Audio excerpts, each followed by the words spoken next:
Dice más adelante que Elcana, su marido, le respondió: haz lo que también te parezca, quédate hasta que lo destetes, solamente que cumpla Jehová su palabra. Y se quedó la mujer y crió a su hijo hasta que lo destetó. Después que lo hubo destetado, lo llevó consigo con 3 becerros, un efa de harina y una vasija de vino. Y lo trajo a la casa de Jehová en Silo, y el niño era pequeño. Matando el becerro, trajeron el niño a Elí, y ella dijo: oh Señor mío, vive tu alma, Señor mío. Yo soy aquella mujer que estuvo aquí junto a ti orando, Jehová. Por este niño oraba, y Jehová me dio lo que le pedí. Yo pues lo dedico también a Jehová. Todos los días que viva será de Jehová. Y adoró allí al Señor. Amén. A veces se nos olvida leer esta parte del texto, y es una parte muy importante y hermosa. Es el cumplimiento de la palabra de Dios, y es también el cumplimiento de la promesa que esta mujer hizo a Dios. Amén. Hoy veis que hay muchos huecos, ¿verdad? Hoy nuestra sociedad celebra el Día de la Madre. Por eso hay muchos compromisos, hay muchas invitaciones, muchos hermanos tienen que ir a cumplir con este compromiso, por decirlo de alguna manera. Un día importante, la maternidad, reconocer a las mamás que han tenido hijos. Este relato que hoy leíamos es el sufrimiento de una mujer, Ana, que no podía tener hijos, y Elcana, el marido, pues aun queriéndola, llamándola, esa mujer sufría porque no encontraba esa respuesta de poder tener un hijo. Tan importante es esta realidad, tan importante es la influencia de una mujer en una casa también, donde no siempre se ha valorado como se está valorando hoy en día. Hoy en día donde también, de alguna manera, el feminismo creo que está haciendo un flaco favor a la mujer, queriendo igualarse con el hombre, no entendiendo quizás que el hombre y la mujer son diferentes, complementarios, iguales en responsabilidades, iguales en derechos, pero con funciones muy distintas. Y una de las funciones tan distintas es la hermosura de poder tener un hijo, ¿verdad? ¿Cuántos hombres no quisieran subirse a ese carro de poder experimentar algo tan hermoso como poder tener un hijo, ¿verdad? Y Ana sufría por esa situación, por cuanto ella quería tener un hijo y no podía tenerlo. Y lloraba y se quebrantaba delante de Dios con gran angustia, de tal manera que el profeta Elí, el sacerdote, la escuchaba y decía: esta mujer está bebida, o ¿qué le pasará, no? Del quebrantamiento y el dolor que tenía. En la Biblia hay muchas mujeres importantes en las Escrituras, que nos hablan de la importancia de lo que es una mujer, la importancia de lo que es una madre también. Hay muchos relatos en las Escrituras donde nos habla de Sara, por ejemplo, la esposa de Abraham, o de Raquel, que fue la madre de José, o de Josefet, la madre de Moisés, que decidió lanzar al río, ¿verdad?, a Moisés para que se cumpliera el plan de Dios. Rahab, la prostituta que escondió a los espías de Israel en Jericó. Esther, que salvó a su pueblo de una crisis que podía haber destruido toda una nación entera. La mamá de Samuel, una mujer que fue capaz de concebir a uno de los mayores líderes de la historia de Israel. Para la mujer nunca ha sido fácil, ¿verdad? Como tampoco lo sigue siendo ahora. La historia nos habla de muchas situaciones en las cuales el pensamiento de la sociedad no ha sido un pensamiento justo ni correcto con las mujeres.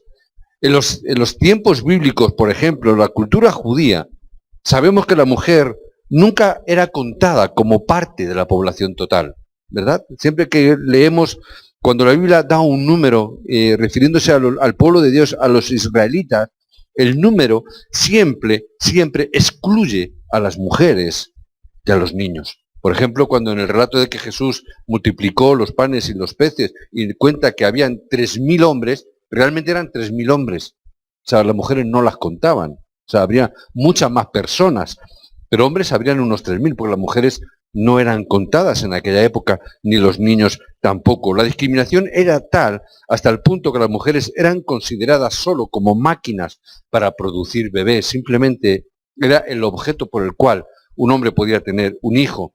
Entonces, ese pensamiento ha estado durante mucho tiempo a lo largo de toda la historia, donde la mujer ha venido padeciendo esta situación. Hoy en día, cuando hablamos de esa violencia de género, no es ni más ni menos que el pensamiento del hombre sobre la mujer en el sentido de que es una posesión del hombre. La mujer es considerada como una posesión, es un bien que ha adquirido por las circunstancias que se han adquirido un bien.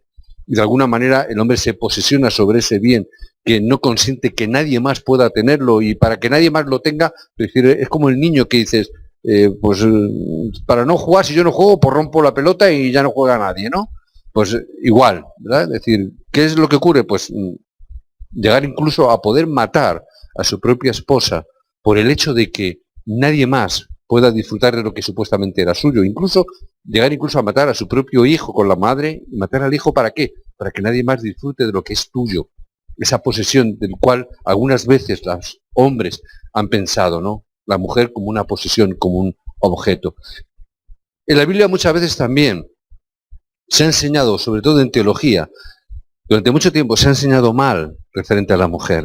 Como que la mujer siempre ha sido muy por menor del hombre, como que la mujer siempre ha sido inferior al hombre. Y eso en muchas teologías se ha hablado. Incluso se ha hablado del machismo de Pablo, ¿verdad?, al leer sus escritos. Y nada más lejos de la realidad. Algunas veces tenemos que hablar esto en algún entrenamiento, en algún retiro que hagamos de matrimonios o de varones, vamos a tener que hablar y explicar mucho mejor este asunto.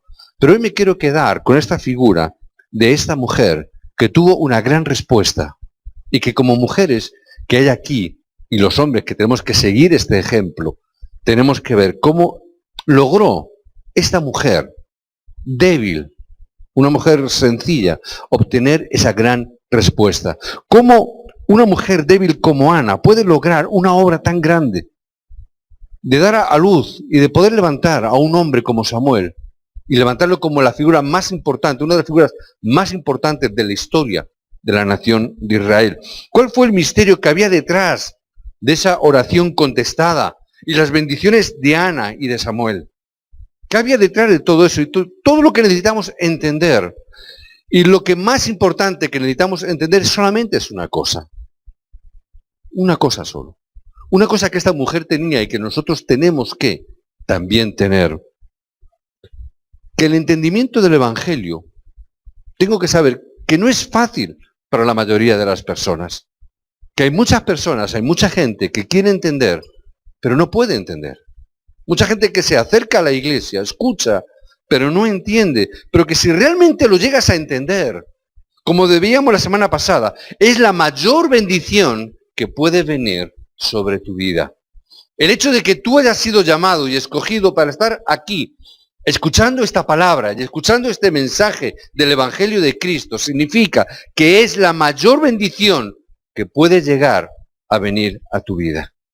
Si tú entiendes esto, vas a empezar a recibir las mayores bendiciones que jamás hayas podido pensar que podías recibir. Esta persona, esta mujer, entendió la importancia del Evangelio. Muchas veces nos tenemos que preguntar, y algunas veces pregunto, ¿qué es el Evangelio?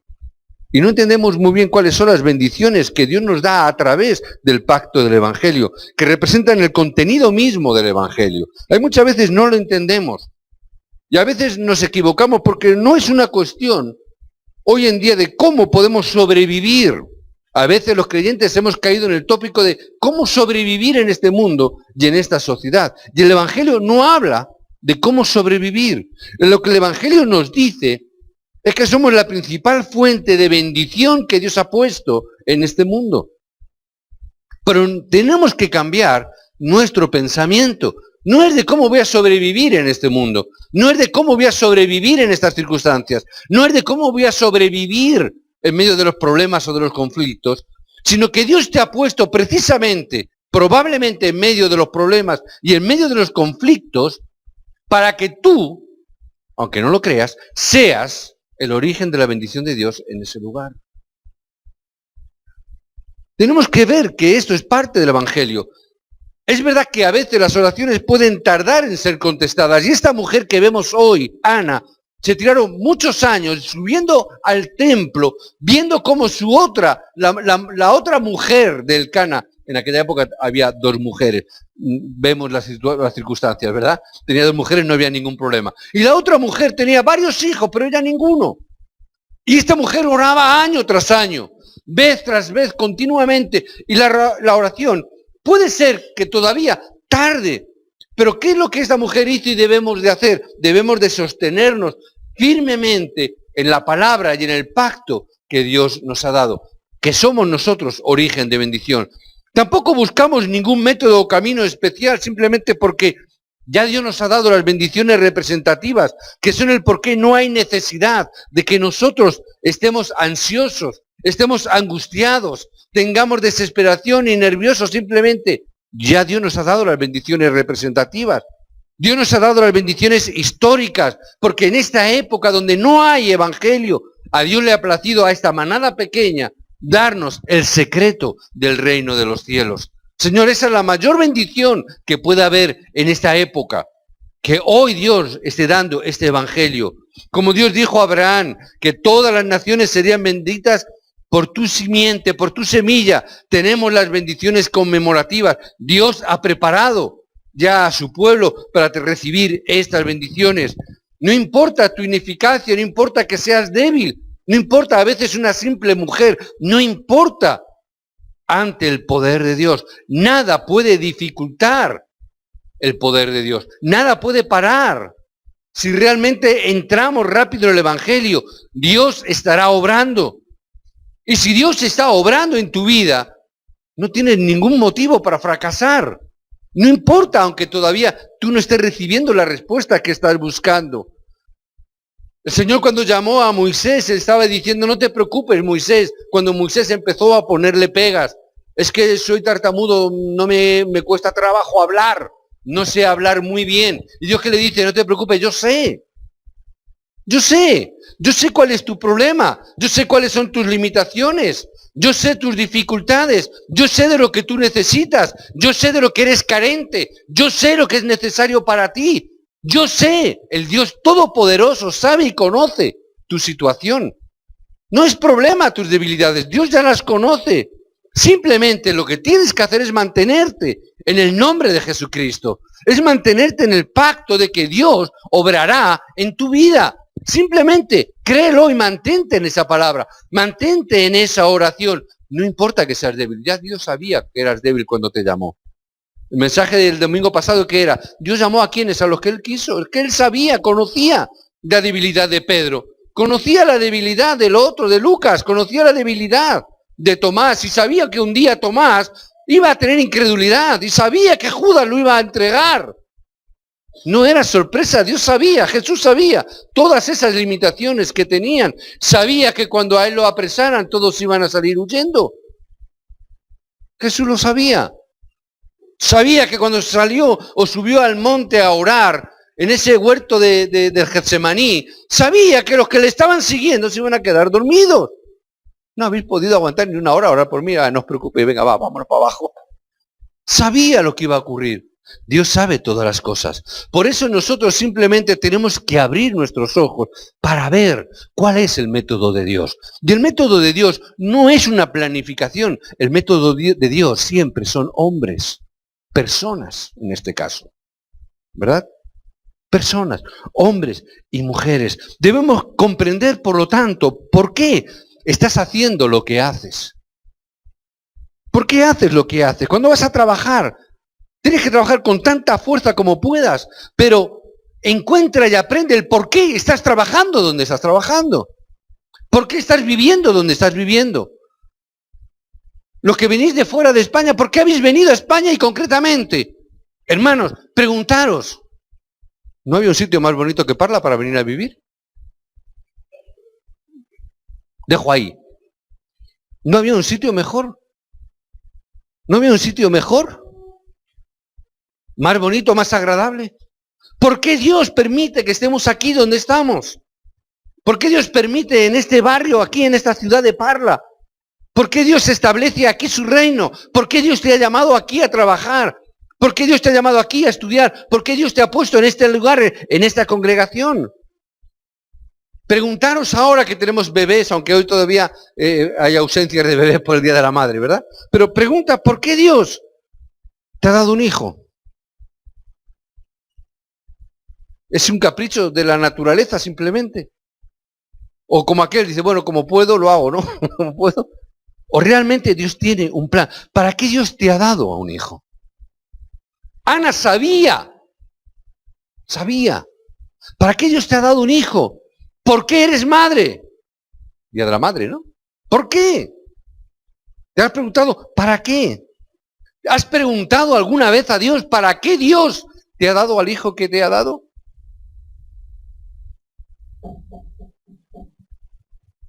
¿Amén? ¿Estamos? Nos hemos preguntado esto, porque Dios tiene un futuro preparado. Ana lo sabía, tanto tiempo orando y no había entendido que un hijo lo puede tener, entre comillas, cualquiera. Básicamente cualquier mujer puede parir. Pero tener un remanente, tener alguien que va a cambiar el destino de la historia de toda una nación, eso no lo hace cualquiera. No cualquiera puede tener una persona así. Esta mujer lo entendió y Ana venció su problema. Porque primero entendió correctamente el Evangelio y entendió el pacto y entendió lo que realmente era importante.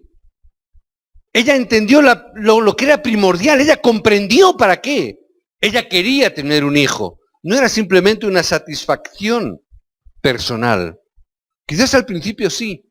Quizás por eso Dios le pasó tiempo todavía sin darle la respuesta, porque no estaba entendiendo por qué Dios le tenía que dar un hijo. Pero ella lo comprendió porque primero entendió el Evangelio y luego lo entendió a través de la oración. Una mujer que entendió lo que era la oración. Por eso tenemos que tener mucho cuidado con nuestros problemas. Las heridas se manifestarán siempre que las tengamos. Van a salir ahí como salió también en la vida de Ana. ¿Qué es lo que estaba saliendo? ¿Qué es lo que fluyó al principio en Ana? La otra mujer tiene hijos y yo no tengo. ¿Qué fluía ahí? Quizás un poco la envidia. Quizás un poco el pensamiento de decir, mi marido quizás va a preferir a la otra mujer en vez de a mí, porque la otra mujer le está dando hijos y yo no le estoy dando nada. Las heridas están saliendo. Muchas veces nosotros tenemos una mentalidad de víctima también. Quizás a lo mejor me van a sentir rechazados. A veces tenemos el pensamiento de que, fíjate lo que me están haciendo. Fíjate, la mujer se está riendo de mí, la otra mujer. Podemos tener ese sentimiento de victimismo, de tener una mente retorcida. Podemos llegar a caer en un complejo de inferioridad enfermizo, que a veces nos puede llevar incluso a tener más incredulidad que los propios incrédulos que hay en el mundo. Por causa de las heridas que, por no entender el Evangelio, por no entender qué es la oración, por qué Dios nos tiene que dar las respuestas a las oraciones, caemos en nuestras propias heridas. Pobrecito de mí, qué desgraciado soy, que no me da esto, que no recibo lo otro. Podemos caer en esa situación de, ay, al otro Dios le bendice más que a mí, le querrá más que a mí. Caemos en esta competitividad, ella tiene más que yo, aquel recibe más bendiciones que yo, es que Dios me tiene manía, es que Dios no me quiere, es que Dios se ha apartado de mí. Podemos caer en ese problema. Afortunadamente, gracias a Dios, Ana recibió gracia para comenzar a orar correctamente en medio del conflicto que ella misma tenía en su cabeza, en su pensamiento. Empezó a entender la oración. Y cuando esta mujer entendió una cosa tan grandiosa como es la oración, esta mujer no hizo nada más que orar. Porque entendió que no podía hacer nada más. Simplemente orar. A veces nosotros podemos recibir esto en tiempos de agonía y de sufrimiento. Pueden venir problemas así, pero lo único que tengo que hacer es orar. La oración motivó al siervo del Señor, motivó a Elí a acercarse a él para mostrar gracia a Ana. Motivó que el profeta se acercó, el sacerdote, ¿qué te pasa? ¿Por qué oras así? ¿Qué está pasando? ¿Estás bebida o qué pasa? No, es simplemente, tengo esa angustia en mi corazón. ¿Qué hizo el profeta? Oró por ella. Recibe gracia. Recibe gracia. Es lo único que tú necesitas, gracia. Simplemente por el fragor, la pasión de esta mujer.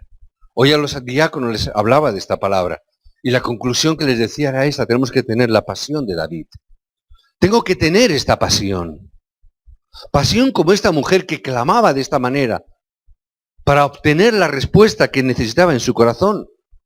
Tengo que tener la misma pasión cuando los tiempos sean duros, cuando los tiempos sean difíciles, cuando la economía esté así. No tienes que hacer otra cosa, no tienes que hacer nada. Simplemente ora y mantente a distancia de la gente que habla tanta incredulidad, que habla tanta negatividad. Simplemente ora y recibe gracia de Dios. Ana descubrió el plan de Dios. ¿Cuándo? Cuando ella perseveró en la oración hasta el final. ¿Qué ocurre muchas veces? Muchas veces nos ponemos a orar, pero a los 5 minutos ya nos hemos cansado. Nos ponemos a orar por una circunstancia, pero al día siguiente ya me olvidé de ella. Dice, pues no tenía que haber mucha pasión en eso. No tenía que haber mucha necesidad, no había mucho corazón ahí puesto cuando se me ha olvidado rápidamente. Pero si tú ves los verdaderos hombres de Dios, si tú ves la mayoría de los remanentes, esos hombres escogidos en cada época, en cada momento de la historia, en los tiempos de dificultad, encontraron sus mayores respuestas siempre a través de la oración. Siempre hombres y mujeres de Dios, siempre a través de la oración. Encontraron todas las respuestas que sean necesarias. A veces equivocamos la respuesta de Dios.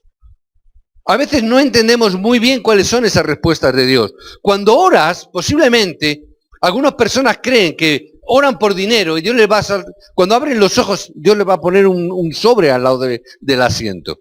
Creen que algo así, pero no es así. Cuando oras, Dios probablemente no consigas dinero inmediato, pero vas a recibir la sabiduría que tendrás o traerá las bendiciones económicas a tu vida. Hay veces que personas oran por tener éxito, pero Dios lo que te va a dar son las bendiciones para que en tu vida seas exitoso. Dios te va a dar los talentos necesarios. Y esta mujer lo entendió y ella descubrió algo muy importante que era necesario en aquella época y en aquella generación.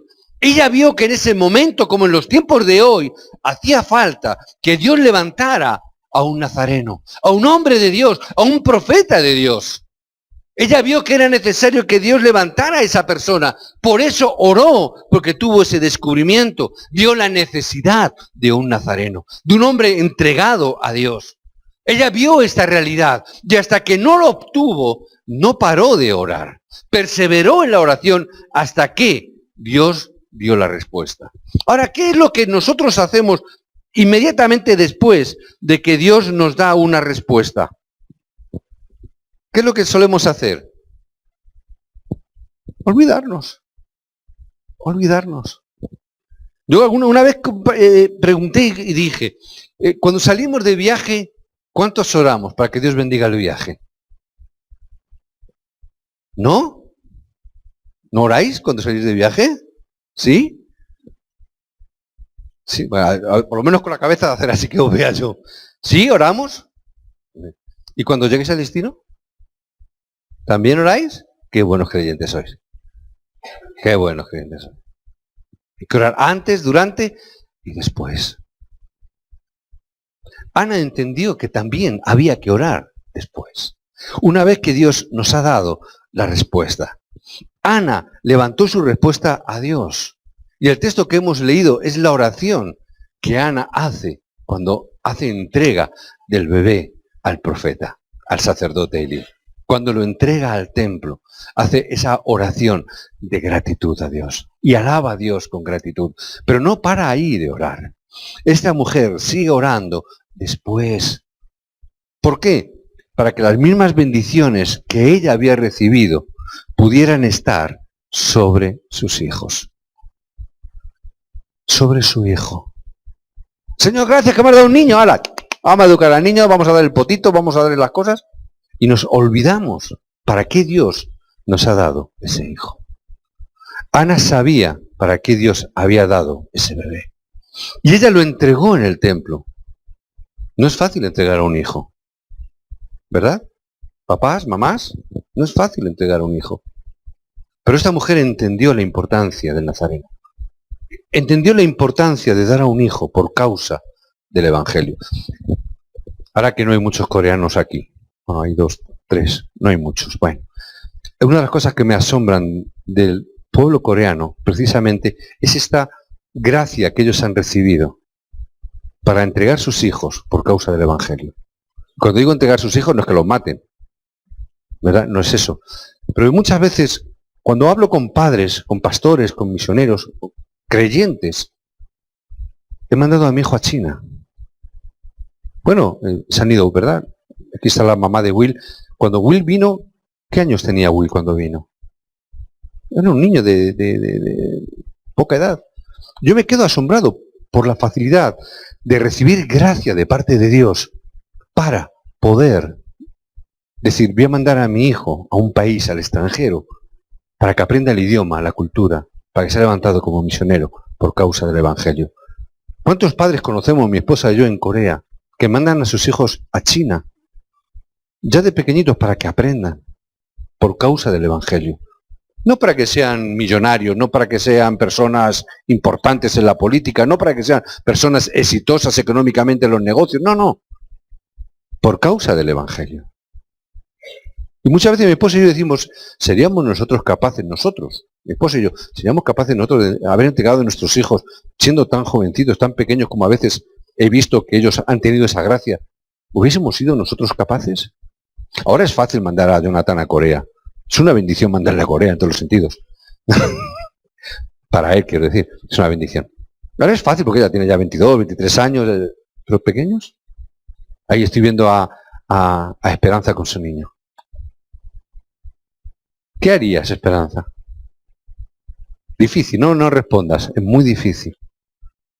Es recibir gracia. Pero esta mujer lo entendió, lo entregó, pero no lo soltó. Siguió orando por él, de tal manera que nos dice la palabra, que ni una sola palabra que salió de la boca de Samuel cayó en tierra. ¿Qué significa eso? La mamá seguía orando por el niño. La mamá seguía orando por el joven. La mamá seguía orando por ese hombre. De tal manera que todas las palabras, todas las profecías, todo lo que Samuel promulgó y dijo, todo se cumplió.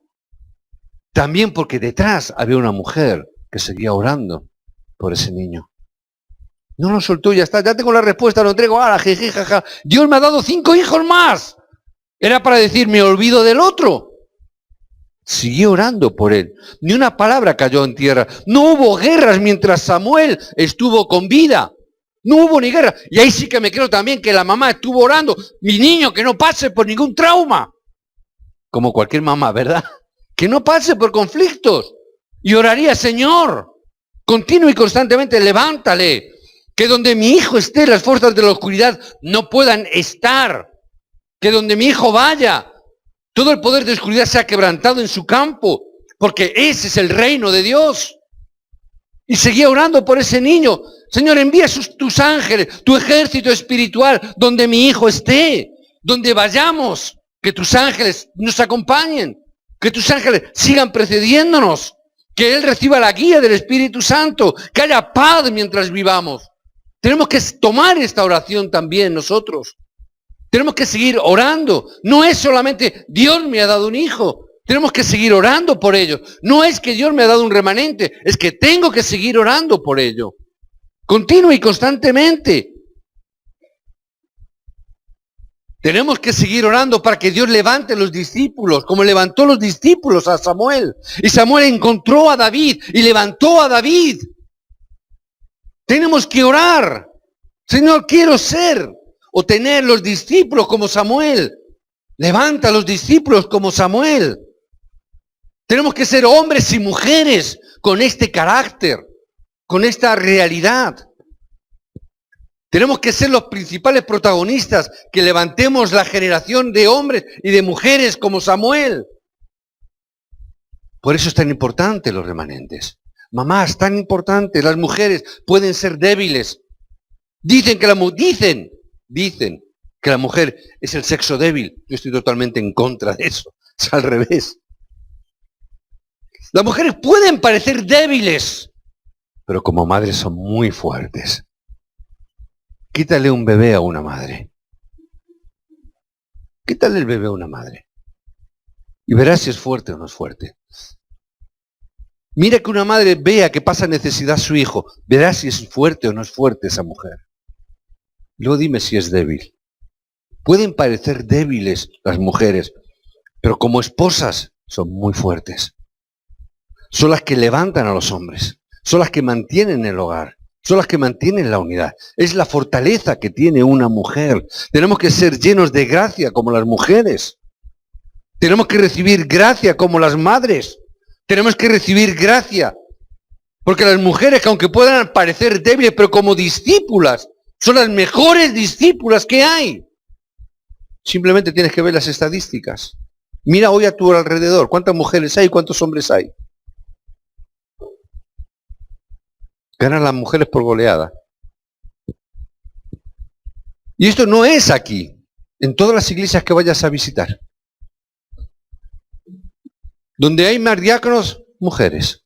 Las que más sirven a la iglesia, mujeres. Las que más trabajan en la iglesia, mujeres. Las que más ofrendan, mujeres. Por eso había quien dio una teoría. Cuando el hombre empiece a entender la oración como lo entiende la mujer, la economía no será un problema. La mujer entiende la economía y entiende la ofrenda mejor que los hombres. Sálvese el que pueda, ¿eh? Habrá hombres que, pero en general, estadísticamente hablando, el 80% de la economía de las iglesias sale del bolsillo de las mujeres. ¿Sabías tú ese dato estadístico? Es una realidad. Por eso, una mujer puede salvar a su marido, puede salvar a su hijo, puede salvar un futuro, si entiende correctamente. Por eso, hombres, tenemos que ser tan maduros como las mujeres que son discípulas y entregarse como las mujeres por causa del Evangelio. Persevera como hizo Ana, persevera en la oración en todo tiempo y en todo momento. Espero que no se hayan ofendido por lo que he dicho de las mujeres, ¿no? No. Es broma. Pero tenemos que proporcionar un lugar para nuestros hijos. ¿Por qué estamos orando tanto por el centro de remanentes?